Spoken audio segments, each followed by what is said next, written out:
been told by everybody up on this roof that they're all off the roof. I am on the roof of exposure 4. Got fire through the roof of the fire building in the entire rear section. Now remember, given the payday, has he been accounted for? Okay. 610B.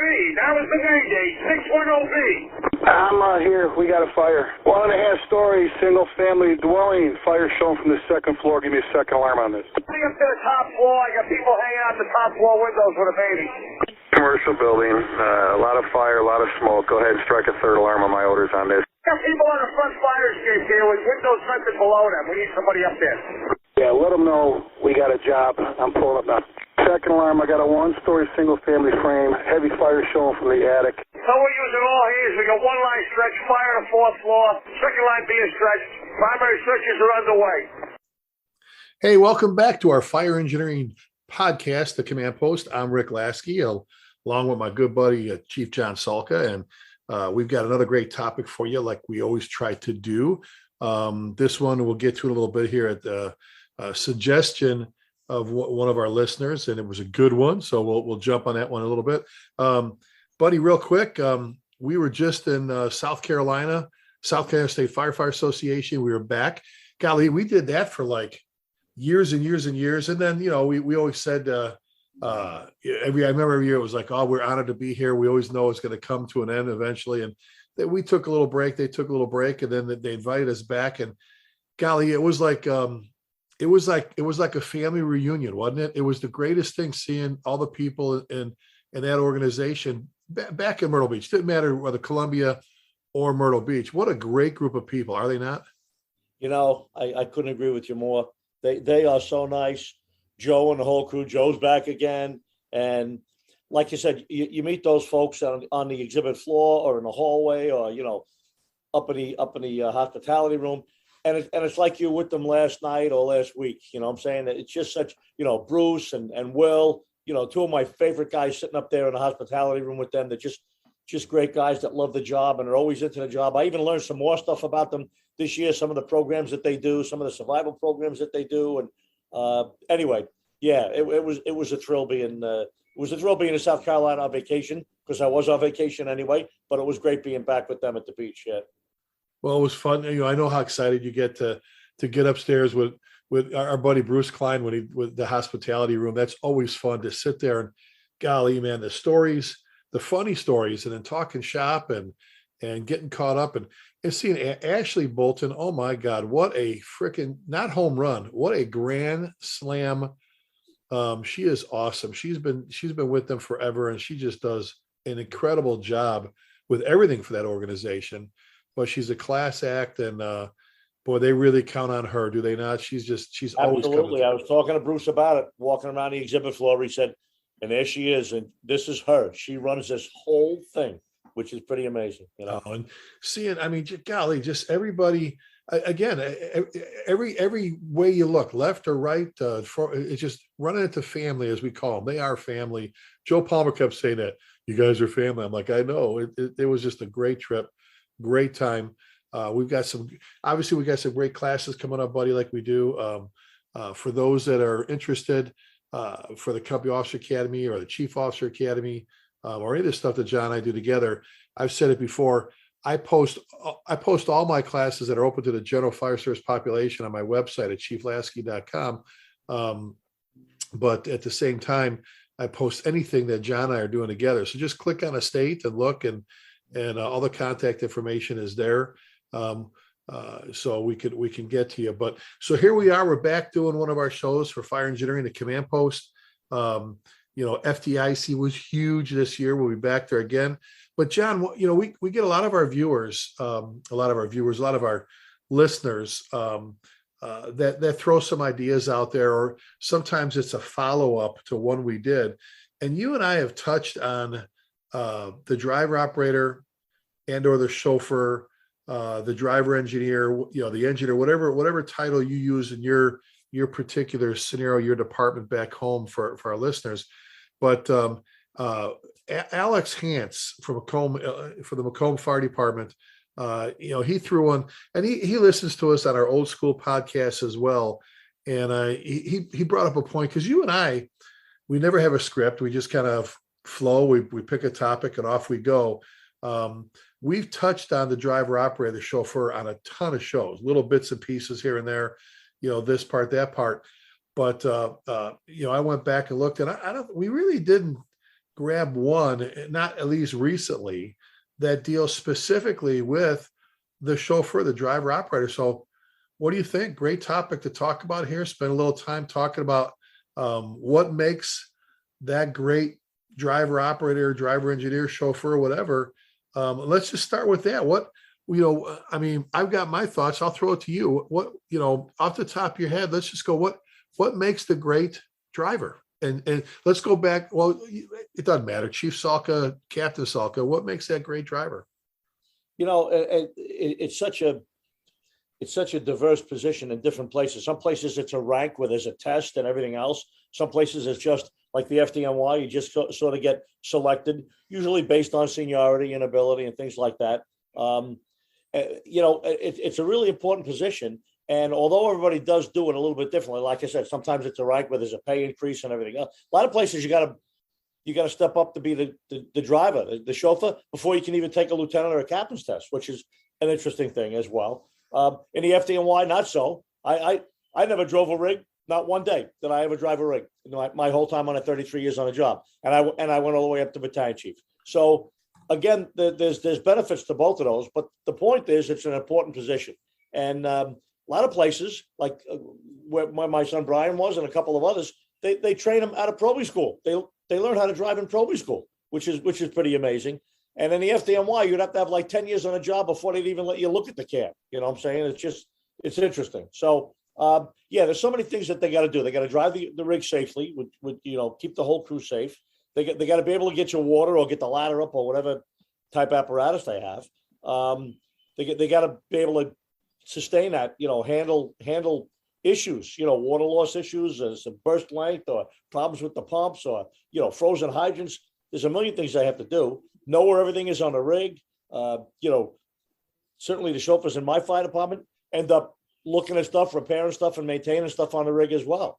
So there's a lot to it.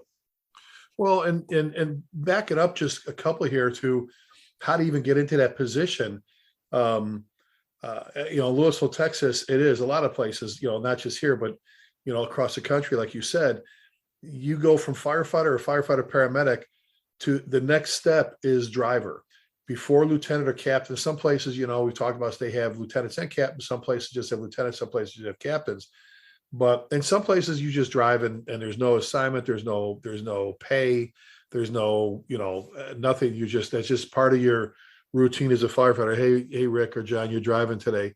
But example, I'll go back to Louisville. It's a tested position. It's a trained and then tested position, written exam, practicals. I'll give you an example in Louisville. If you meet the minimum, the certain amount of time on a job, then when they go ahead to put a list together, an eligibility list, same, just like they do for everything else. So, like they do for the captains and BCs, there's a written exam. You got to get 80 on that. And then once you pass that, there's a driving practical, where you got to go out and do the driving course, make sure you don't hit 1,000 cones and all that stuff. And then there's the progressive pumping evolution, a couple of little things here and there, some places, test you on some SOG, some other things. And even with the progressive pumping evolution, John, it's not just pumping throughout the pumping. There's questions they throw at you, design questions to pick a little bit from your brain as to what you're doing, what you're not just out there, as you were saying, hook up and look up. We'll talk about that in a second. But once you get on that list, and then once you get promoted, let's advance, you get promoted that position, that's now your new job. You're not riding backwards. You're the driver of that particular you're assigned to on that shift. And it's a bump up in pay. And eventually, once you settle into that driver's position, could be a year, could be less, could be more, more than a year, you actually go through a process where you can be the acting officer when the officer's off. So, instead of some places where, I think it reminded me of New York City, if Willie Tracy was your chauffeur and the captain was off, they don't, like in Louisville, if the captain's off, first thing they look to do is move the driver engineer up as acting captain. Where in New York City, you're the chauffeur. You're the chauffeur. You don't move over to the officer's seat and play company officer, right? Right, right. And what's interesting about New York City as well, FDNY, is although it's a selected position, the captains select who they want to be in the different positions. Obviously, you need 4 regular chauffeurs, and then you need backup chauffeurs too. So there are other trained people as well. But once you get selected, and it's primarily seniority people, but I've been in places where the senior guys just wanted to still be on the back step and the younger guys ended up driving. But the point is, if they selected you, or if they selected me, then you go to chauffeur school. There's FDNY's got an official chauffeur school. It's a couple of weeks long. You're out there full time, Monday to Friday. And if you go to engine chauffeur school, you learn all the different types of engines, whatever there is. Same thing. If you go to ladder company chauffeur school, you got to learn how to drive a tiller, a rear mount, a tower ladder, and et cetera, et cetera. So you got to be familiar with all the apparatus that you possibly could be responsible for operating. Then when you come back to the firehouse, once you're a qualified chauffeur, that's great. Now you can just jump in there as a regular, they call it getting a seat, or you could just be a fill-in guy. Like when a regular chauffeur goes on vacation, you jump up and you take it, and they get paid. They get paid by the shift. So a guy that's a regular chauffeur that works that has the seat every time he works, he gets a mark every time he works, and he gets that extra stipend, whatever it is. And I, to tell you the truth, I forget what it is now, but it's certainly several $1,000s over the course of the year. It's not the equivalent of a promotional, pay raise, but it's, I don't want to call it substantial, but it's noticeable. You know what I'm saying? But even a guy that just drives for one day here, one day there, or just drives for 2 weeks while a guy is on vacation, he gets that extra chauffeur pay for the 2 weeks as well. And then we have company qualified, which is sort of halfway there. A captain or a lieutenant could take a firefighter out and train him in the firehouse on duty, driving to the store, driving over to the drill, coming back, going out to the park and doing some pumping. And once they think he's sufficiently trained, they can list him as company qualified, which means on a short notice, somebody gets hurt in the middle of a shift and there's no backup chauffeur, the company qualified guy can drive. And he's covered by the job because he's been trained by the captain and he's been, designated as a company qualified chauffeur. So there's actually a lot of little nuances there, a lot of little things going on, Well, and like I said, you always say it's a big fire service, and all over North America, our good friends in Canada and what we have in the United States, the different processes in that. Let's and again, to rewind it just a little bit even further, you mentioned something, and I always talk about deal specifically with apparatus familiarization. I think a lot of people get really excited about wanting to drive the rig. I want to drive. I think sometimes the thought process or the importance of actually knowing what's on the rig and how all that stuff works. I think, and correct me if you disagree. Should the chauffeur, should the driver engineer, should the driver operator be pretty well versed in everything on that rig and how it works? I don't know how you can drive something and not know like how much water comes out of the nozzle and what's in each compartment and why it's in there. Right. Just to drive a thing with a bunch of doors on it and go, well, I know there's some things in there. Getting the rig to the scene is important, and I understand it. We'll talk about that, safely and all that. But I mean, should the driver operator be dialed in on what's in that rig? And I mean, a young firefighter, if they can't go to a senior fire officer, she will turn to the driver and go, help me out with this. I can't get this started, or I got this, or where's this at? That rig should be yours from the bumper to the tailboard, from the top to the bottom. You should know that thing backwards, forwards, upside down, right? Oh, absolutely. But all the mechanisms and the features of the rig, whether it's a ladder truck or an engine, they have to be familiar with the machine and what it does. And then additionally, they got to be familiar with what's inside every compartment. Because, I don't know too many places that keep exactly the same tools in every compartment throughout the whole job. So you go to 48 engine, the compartments might be laid out a little bit differently than 45 engine, which is in the same battalion, a couple of firehouses away. So again, somebody should be able to run up to the chauffeur and say, hey, Bill, where's the hard suction, or where's the the hydrant wrench? And he should say rear compartment on the chauffeur's side. He should know where all that stuff is. And then again, most rigs stay in a firehouse for a number of years. Most chauffeurs are familiar with the particular details of that apparatus too. If they have trouble with something, they're like, oh, that always happens all the time. You got to do this, because they know their rig. So familiarization with just the machine and how to set the tormentors for a truck, or how to get it into pumps for an engine. That's important, but then knowing where all the particular tools are and where they keep the foam and et cetera, et cetera. How much hose is on the back? How many legs you got in the cross lays? You should know that, Exactly. I mean, the importance of knowing, and I never really was told by anybody when I was growing up in the fire service that you have to know the rig backwards and forwards. It was just something that came with driving that engine, that ladder truck, or that squad. Was I need to know everything that's on this freaking thing. I need to know what's in every compartment. I don't want to be the one running around slamming doors trying to find stuff. I need to know where stuff. I should be the one, that when someone turns to me and says, "I need this," or "We're coming out, I need this," because And you know what? You and I have seen it on YouTube a couple of times. You call me up, say, "Go look at the thing I just sent you from YouTube," and it shows an engine pulling up. And we've talked about this same video a couple of times for different reasons, but like one time was like how long it took them to get water for this house fire that was roaring in the middle of the day. Right. But if you also remember, the guy got out of the rig and he walked back and he opens the first compartment and he looks and he closes it. Then he walks back to the next compartment. He opens it and he closes it. And the third compartment, he reaches in and takes something out. And I'm saying to myself, really? This house is burning down and this guy is the third compartment. He didn't just walk right to the compartment. He had to look at two that were wrong before he got to the one that had the thing he was looking for.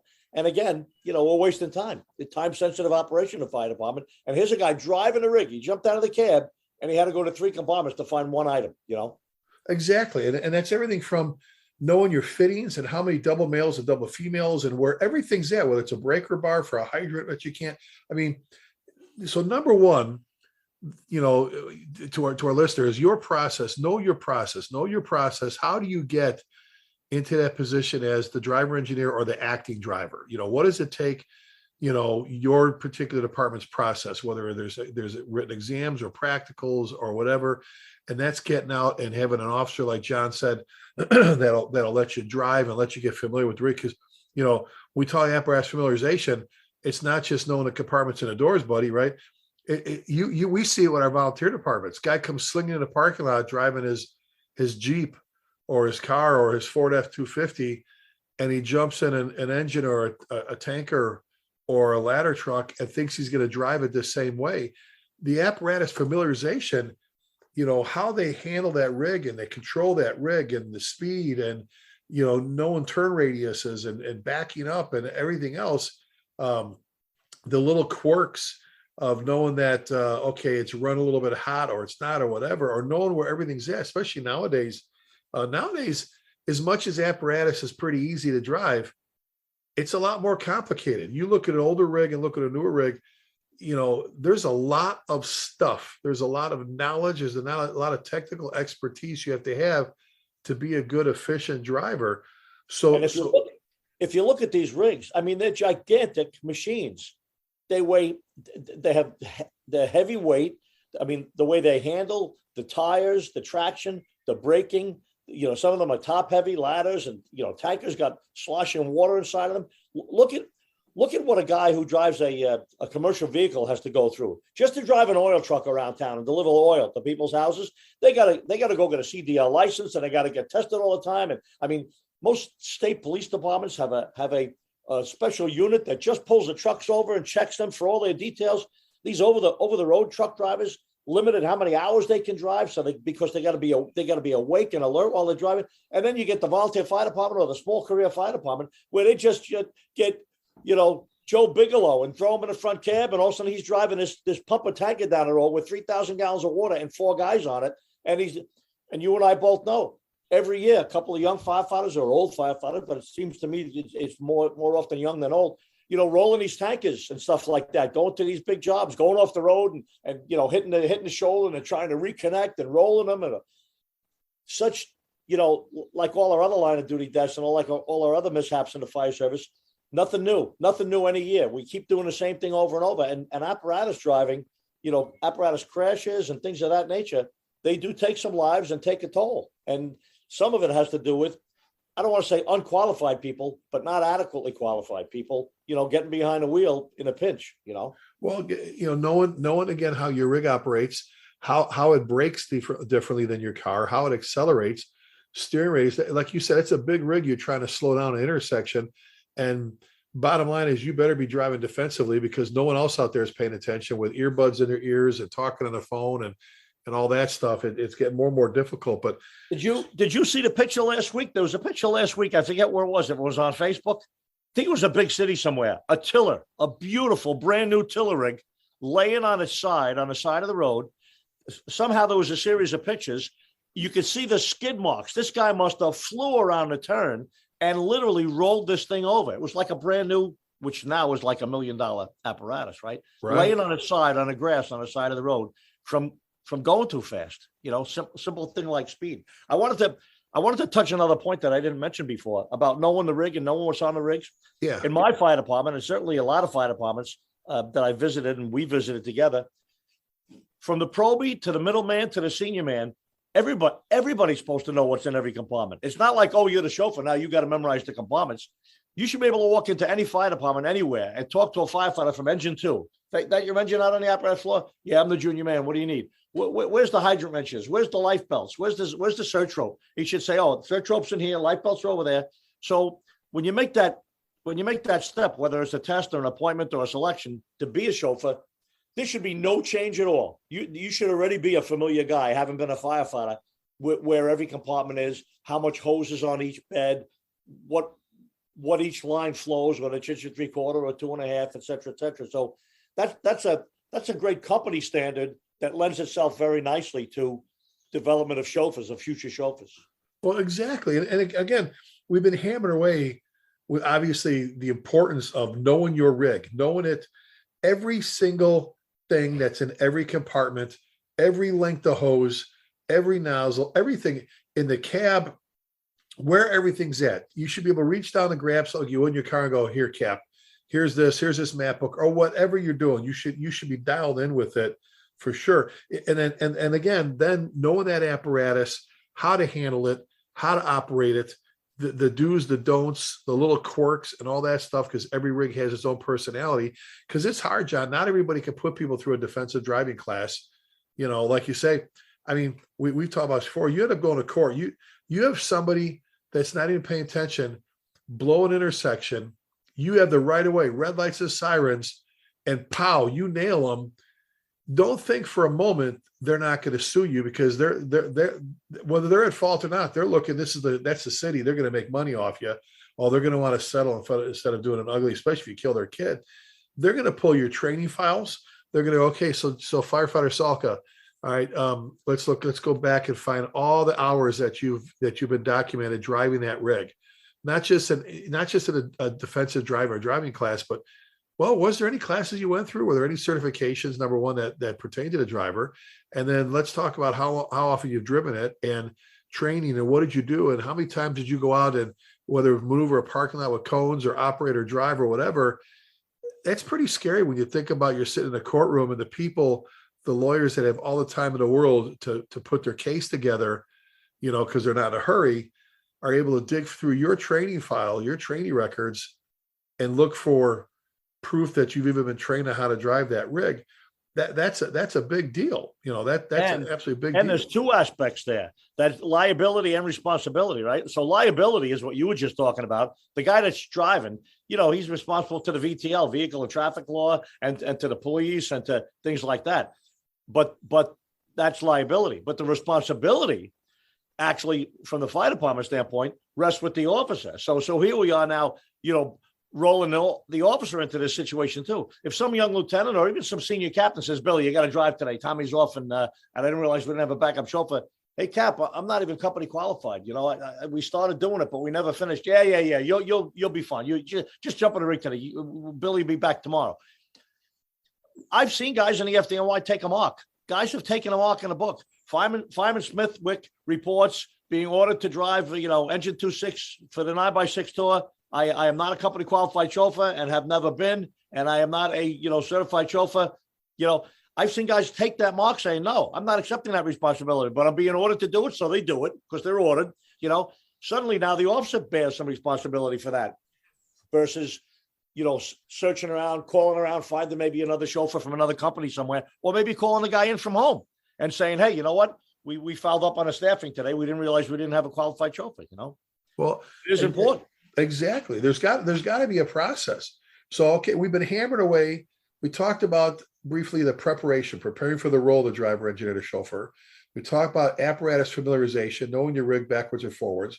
We've talked about knowing how the rig operates backwards and forwards and how to handle it. And you mentioned before being able to work yourself through problems, emergencies, burst holes, all that stuff. Next thing, John, talk about the importance of area familiarization, your district familiarization. If anybody needs to know, the moment you pull out of the station, you got to know whether you're going left or you're going right, you know, where the hydrants are, where the buildings are, where you're going to park. We've talked about, so let's talk area familiarization before you ever get to app. Well, let's combine area familiarization with apparatus positioning, because we've done a class on that for engine and ladder positioning once they get there, you know, the needs and specifics. But I mean, you know, you've had drivers that have driven for you. I've had guys that were just freaking credible. They know every intersection. They know, they can tell you the colors. They can tell you that they just painted that particular building. They drove by it the other day. They know every little, that street's screwed up. This one's that, whatever. You used to talk about Willie Tracy. We've talked about him and bragged about him for years in our classes and our shows. But how important is it? And what do you have to do to prepare to even know your district and be familiarized with it? And that's something that a lot of companies do. And I would hope the companies all across the country do it. You know, we send a guy to chauffeur school, but chauffeur school doesn't teach you your district, just teach you the apparatus and how to physically drive it. You got to come back to your district, to where you respond, and where you first do, where you second do, know the boxes, know the kinds of buildings. And so that's something that chauffeurs are trained with by their officers during their shifts, when they're maybe they know they're going to be going to chauffeur school in another month or another 6 weeks. So every shift they come in, the captain will say, Bill, you want to drive for an hour, do a little familiarization? Now, obviously, guys in the companies, again, they don't have blinders on. Guys in the companies know when a box comes in. They know their first due. They know their second due. So, again, that's great, because you start to learn that stuff as a member of the company, and then it becomes a little bit more useful once you become the chauffeur. Now, I remember when I was in Mineola, the volunteer fire department out of Long Island, we had Sunday morning drill. Sunday morning drill was just for chauffeurs, just for driving the rigs, just for learning the district. And that was part of the deal. When you were getting close to maybe being certified, maybe being designated, yes, you're a chauffeur now.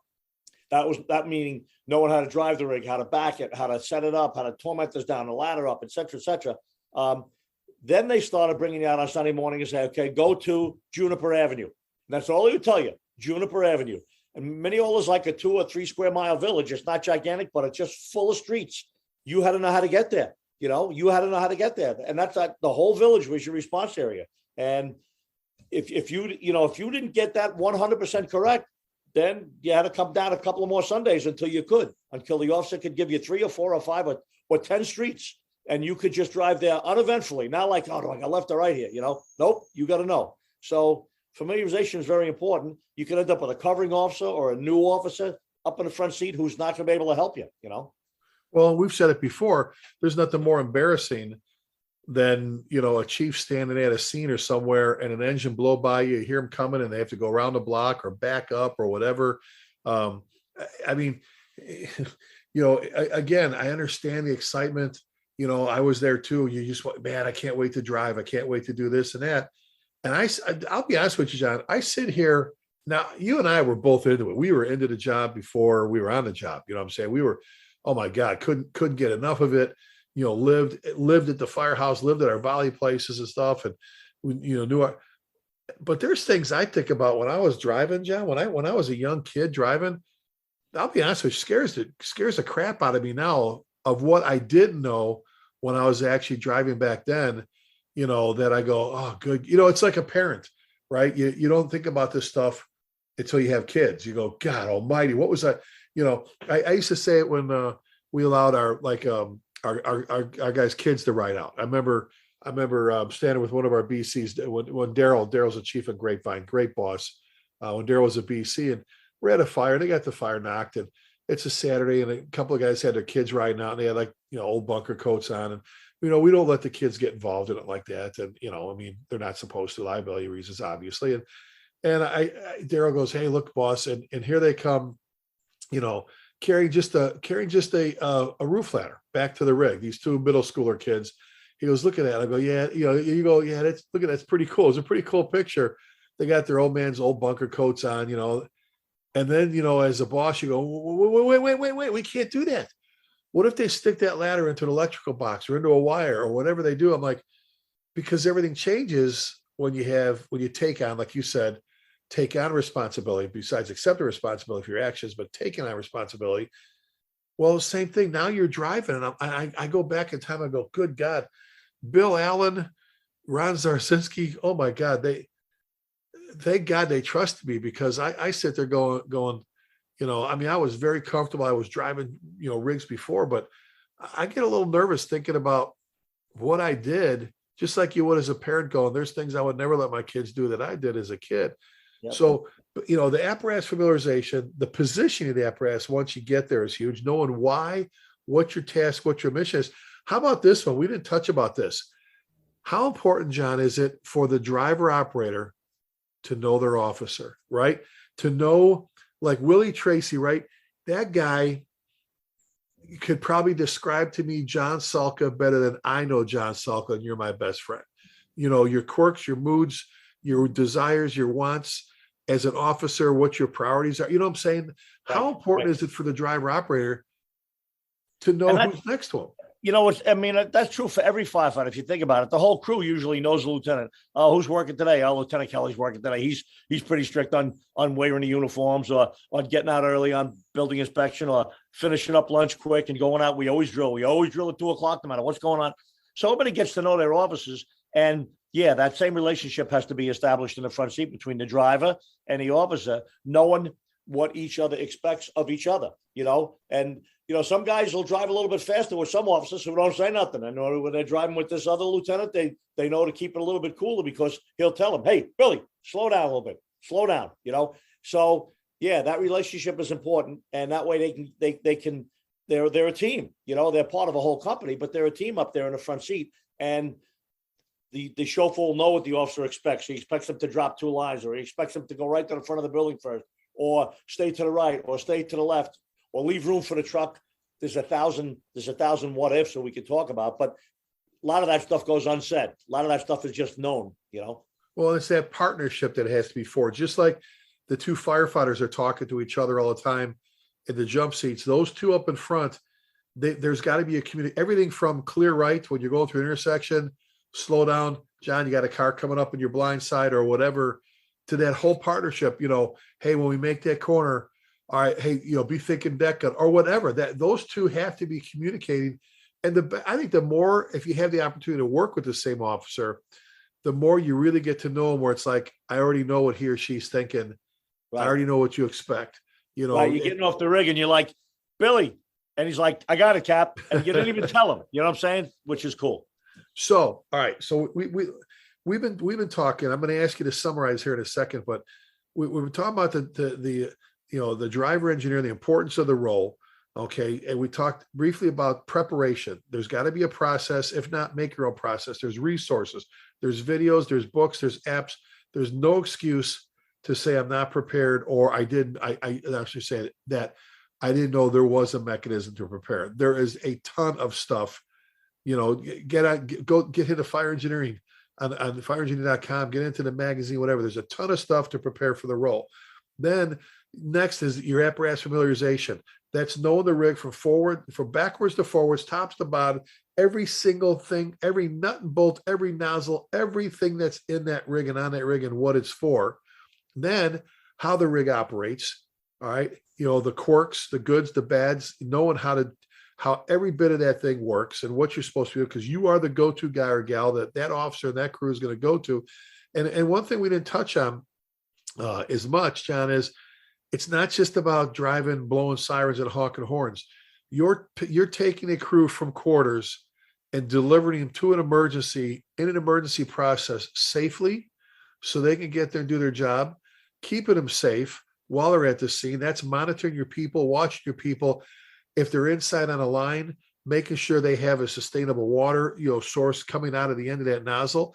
If they're on that ladder, knowing that ladder truck, knowing the rig, knowing that, all that stuff with that, so, making sure you're taking care of your people is huge. Okay. Again, not just knowing, the little things, knowing the big things, but backwards to forwards. apparatus positioning, why you're there, what you're doing, knowing your officer. We talked about that, that person, that personality, their quirks, being able to think as one team, knowing your area, knowing where you're going to get your water, whether you have to drop porta tanks and all that stuff and so on and so forth, knowing what you've got to do to be good at being the driver operator. I guess the whole thing is know the whole package. So let me throw that to you. Go ahead and finish things off here. Summarize, describe that great driver. The great driver's got to be a great firefighter first. As we already said, they got to be a part of a team with their officer. They got to know that rig backwards and forwards. The preparation process is important. How they get selected, different places, but it's got to be valid, right? And then training. You know what? They got to be trained. They got, FDNY. We're fortunate. We have a couple of weeks long training schools, like 4 weeks long. It's a long time. You got to put adequate training into the chauffeurs, both driving the apparatus, using the machinery as part of the apparatus, positioning the apparatus, which is tactical. It's not so much about the rig anymore. It's about where the rig should be parked. So there's a lot to it, and it's got to be maintained. And then the emergency vehicle part of it's got to be included too. Every chauffeur should have an awareness of their responsibility as far as the vehicle and traffic law and the safety of the civilians on the road with them. Well, and to be honest, and we always say this, we always try to keep these shows, that 30 to 40 minute mark, because people listen to them on the way to work, at the firehouse, when they're doing dailies, when they're working out. We could literally do 8 hours on the driver operator and not cover probably everything, how important that role is. I'll finish things off, John, by saying to those out there that are asked, so what did you do at the last call? Right. And they go, oh, I just drove. I was just a drive. How many times you heard that? Oh, I was just driving. What'd you do the last job? As far as you go, no, I just pumped. Don't ever, ever, ever, ever diminish the importance you have on the operation. The driver engineer, the driver operator is key, is important. Getting their people to the scene, knowing how to you're not just, as you would say, hooking up and looking up. You're not just there driving. It is an invaluable position to that operation, to that strategy. Don't ever look that as just I just was driving position. You are huge to that operation. So to Alex Hans from Macomb, we can't thank you enough, buddy, for the suggestion on this topic. We get a lot of those when it comes to that. Hey, you can catch a lot of great podcasts here at fireengineering.com. Anytime you want, all you got to do is go to this website, fireengineering.com, and find them. But a lot of them that are posted on the evenings during the week. Me and my buddy John, we try to do the command post for you as much as possible. This one was on what makes that great driver engineer, that great chauffeur, that great driver operator. John, if they want to get a hold of you, what's the best means? Chief John Salka at gmail.com. And I'm Chief Lasky at gmail.com. You can find us on all the social media stuff.